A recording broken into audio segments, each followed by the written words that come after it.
بسم اللہ الرحمن الرحیم۔ السلام علیکم۔ آج کا ہمارا ٹاپک ہے دجال کے اوپر، دجال کے فتنوں کے اوپر، دجال کب آئے گا، دجال کی نشانیاں کون کون سی ہوں گی۔ جہاں تک بات کی جاتی ہے دجال کے اہم فتنوں کی، تو یہ قیامت کی اہم علامات میں سے ایک علامات دجال کی آمد ہے۔ رسول اللہ صلی اللہ علیہ وآلہ وسلم نے دجال کے اس دنیاوی وجود کے خاتمے کی طرف پیشن گوئی فرمائی تھی، یعنی قیامت سے عین قبل۔ یہ سب تو ان کے فرمان کے مطابق ہمیں پتہ چل گیا کہ وہ کب آئے گا، اور حدیث مبارک میں اس کا ذکر ہمارے پیارے نبی حضرت محمد صلی اللہ علیہ وآلہ وسلم 1400 سال پہلے ہی کر گئے تھے۔ حضرت عمر رضی اللہ تعالیٰ عنہ کے فرزند سے ایک حدیث مروی ہے کہ میں نے رسول اللہ صلی اللہ علیہ وآلہ وسلم کو یہ فرماتے ہوئے سنا ہے کہ حضرت آدم علیہ السلام کی پیدائش سے لے کر قیامت کی آمد تک کوئی فتنہ برائے آزمائش دجال کے مقابلے میں کہیں زیادہ نہیں ہوگی، یعنی کہ دجال کی جو آزمائش ہے وہ بہت ہی سخت اور کہیں آزمائشوں سے زیادہ ہوگی، جس کا سامنا ایک مومن بندہ ہی کر سکتا ہے۔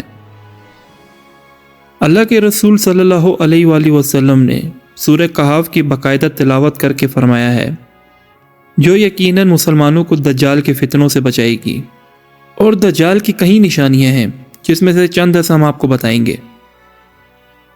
حضرت حذیفہ رضی اللہ تعالیٰ عنہ فرماتے ہیں کہ دجال بائیں آنکھ سے کانا ہوگا، اس کے جسم پر بہت گھنے بال ہوں گے، اور وہ اپنے ساتھ اپنی قسم کی جنت اور جہنم بھی لائے گا۔ حالانکہ اس کی جنت جو کہ جنت کے روپ میں دکھائی دے گی، حقیقت میں وہ ایک جہنم ہوگی، اور اسی طرح اس کی جہنم جو کہ جہنم نظر آئے گی، حقیقت یہ جنت ہوگی۔ دجال کہاں ہے یہ کوئی نہیں جانتا۔ یہ ایک کافر اور منافق شخص ہوگا جو کہ سچ کو جھوٹ کے ساتھ چھپاتا ہے، ایک جال ساز جو دھوکہ دہی کرتا ہے، فریب اور بے حرمتی کرتا ہے، جرم برپا کرتا ہے۔ لہٰذا اس معنی کے مطابق دجال کا مطلب ایک بہت بڑا جھوٹ بولنے والا شخص ہے، کیونکہ وہ زمین کے بستر علاقوں میں سفر کرے گا۔ وہ بنیادی طور پر ایک بڑا جال ساز ہوگا، اور وہ اپنی شیطانی چالوں اور حالات سے لوگوں کو صراط المستقیم کے راستے سے بھٹکا دے گا۔ رومیوں کے خلاف مسلمانوں کی ایک عظیم فتح کے بعد مسلمان روم پر قبضہ کر لیں گے، تب دجال جھوٹا مسیحا نمودار ہوگا۔ اس کے پیروکاروں اور مومنوں کے بیچ 40 دن تک ایک اور بڑی جنگ شروع ہوگی، اختتام پذیر ہوگی جب حضرت عیسیٰ علیہ السلام آئیں گے اور مسلمانوں کے ساتھ مل کر دجال کو قتل کریں گے۔ دوسرے مذاہب کے باقی تمام لوگ اسلام قبول کر لیں گے، پھر پوری دنیا میں امن قائم ہو جائے گا۔ مزید ہم اس کی تفصیلات کی طرف چلیں تو یوں بیان ہوگا، اگرچہ لفظ دجال جو عربی زبان سے نکلتا ہے، جس کے لفظی معنی ہے دھوکہ دہی کے، لیکن دجال کو تفصیل سے بیان کیا گیا ہے۔ مختلف حدیث میں مثال کے طور پر امام بخاری اور امام مسلم میں خاص طور پر ان حصوں میں جن کا تعلق آخری ایام سے ہے، دجال کا خاتمہ دنیا کے خاتمے سے قبل ہوگا۔ حدیث کی دوسری بہت سی کتابوں میں بھی دجال کا ذکر ہے۔ عالماؤں کے مطابق دجال کی آمد سے پہلے 2 پہلو قائم کیے جائیں گے، یعنی وہ اس وقت آئے گا جب اس کی مدد کے لیے یہودی پوری دنیا میں موجود ہوں گے۔ دجال کا نظام حتمی کافر کا ہوگا، اور دجال کو اس نظام کا قائد منتخب کیا جائے گا۔ جب وہ سامنے آئے گا تو اس کے ماتھے پر حروف کاف فے رے عربی لفظ یعنی کہ کفر یا کافر لکھا ہوگا۔ کافر وہ ہے جو وجود کی اصل فطرت کو انکار کرتا ہے اور اللہ کے بھیجے ہوئے پیغمبروں کو جھٹلاتا ہے۔ روایتوں میں ہمیں یہ بھی ملتا ہے کہ دجال کی دیگر وضاحتوں کے ساتھ ہمیں یہ بھی معلوم ہوتا ہے کہ دجال ایک ہی وقت میں پوری دنیا میں سفر کرے گا۔ دجال جنت اور جہنم کی بات کرے گا، اور اس کی 2 مثالیں انصاف اور امن کے اموار سے متعلق ہوں گی۔ وہ انصاف کا اعلان کرے گا، لیکن وہ خود ناانصافی کرے گا، اور وہ امن کا اعلان کرے گا، لیکن وہ خود اس کے برعکس کام کرے گا۔ جیسا کہ ہم نے آپ کو اوپر بتایا کہ اس کی جو جنت ہے وہ جہنم ہوگی، اور جہنم اس کی جنت ہوگی۔ یعنی اپنی بات سے مکرنا، یہی ایک منافق کی سب سے بڑی نشانی ہے۔ یہ جو بھی اعلان کرے گا اس سے برعکس چلے گا، یعنی اپنی زبان پہ کھڑا نہ اترے گا، اور اسی طرح اس کے ماننے والے بھی اس کی پیروی کریں گے جو اس کی طرح جھوٹے اور کافر ہوں گے۔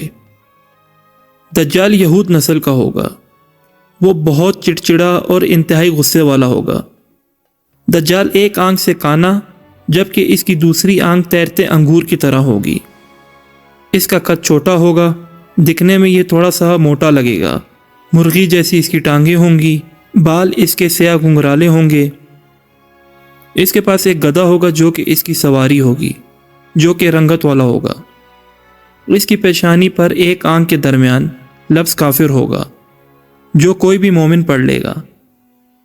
اس کی ہنگامی اور قانونی تفصیلات کچھ اس طرح سے ہیں کہ دجال دنیا پر 40 دن تک حکمرانی کرے گا۔ ایک دن ایک سال کی طرح ہوگا، دوسرا دن مہینے کی طرح ہوگا، تیسرا دن ہفتے کی طرح ہوگا، اور باقی کے دن عام دنوں کی طرح ہوں گے۔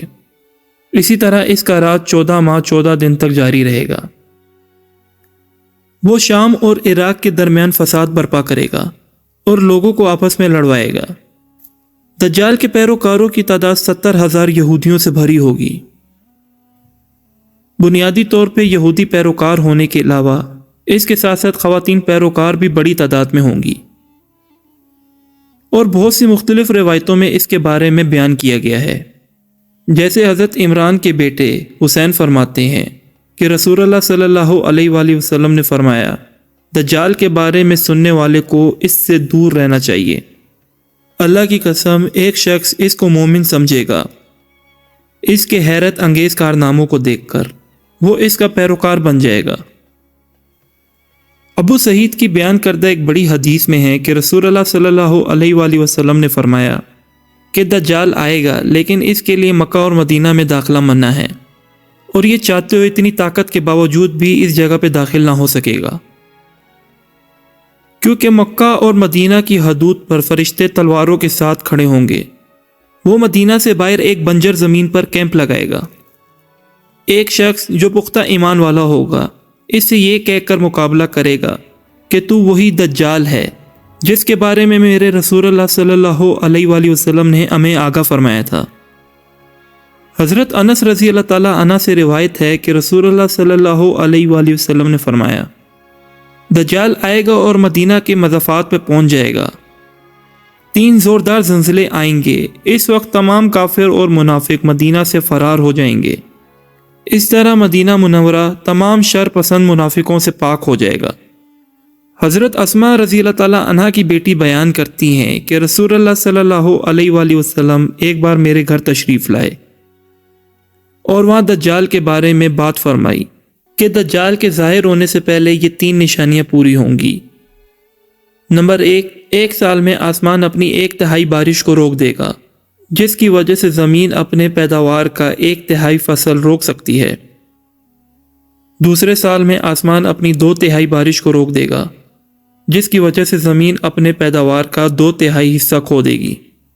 تیسرے سال میں آسمان اپنے تمام پانی کو روک دے گا، اور اس سال کوئی فصل نہیں ہوگی، تمام جانور مر جائیں گے۔ دجال کی سب سے بڑی برائی یہ ہوگی کہ وہ کسی کے پاس جائے گا اور اس سے پوچھے گا، اگر میں آپ کی اونٹنی کو زندہ کر دوں تو کیا آپ یقین کریں گے کہ میں آپ کا رب ہوں؟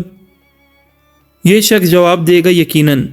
اس کے بعد شیطان اور بہت سے شیاطین جو ہمیشہ دجال کا ساتھ دیتے ہوں گے اس شخص کے سامنے اس کے اونٹ کی شکل میں حاضر ہو جائیں گے۔ اس طرح دجال کسی دوسرے شخص کے سامنے حاضر ہوگا جس کے باپ اور بھائی فوت ہو گئے ہوں گے، اور وہ اس سے پوچھے گا، اگر میں آپ کے والد اور بھائی کو زندہ کر دوں تو کیا آپ مجھ پہ یقین کرو گے کہ میں تمہارا رب ہوں؟ یہ شخص جواب دے گا، کیوں نہیں۔ اس کے بعد پھر شیطان اس کے والد اور بھائی کی شکل میں آ کر اس آدمی کے سامنے آ جائے گا۔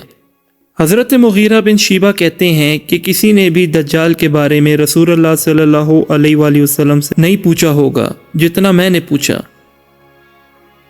رسول اللہ صلی اللہ علیہ وآلہ وسلم نے مجھ سے فرمایا کہ وہ آپ کو کس طرح ممکنانہ نقصان پہنچا سکتا ہے۔ میں نے کہا، لوگ کہہ رہے ہیں کہ اس کے پاس ایک روٹی کا پہاڑ یعنی کہ رزق اور پانی کا ایک دریا ہوگا۔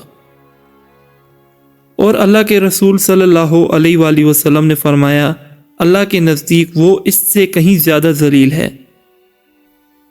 یعنی اللہ تعالیٰ اچھی طرح جانتا ہے کہ دجال کے پاس حقیقت میں کچھ نہیں ہے، اور جو کچھ اس کے پاس ہوگا وہ صرف دھوکہ ہوگا۔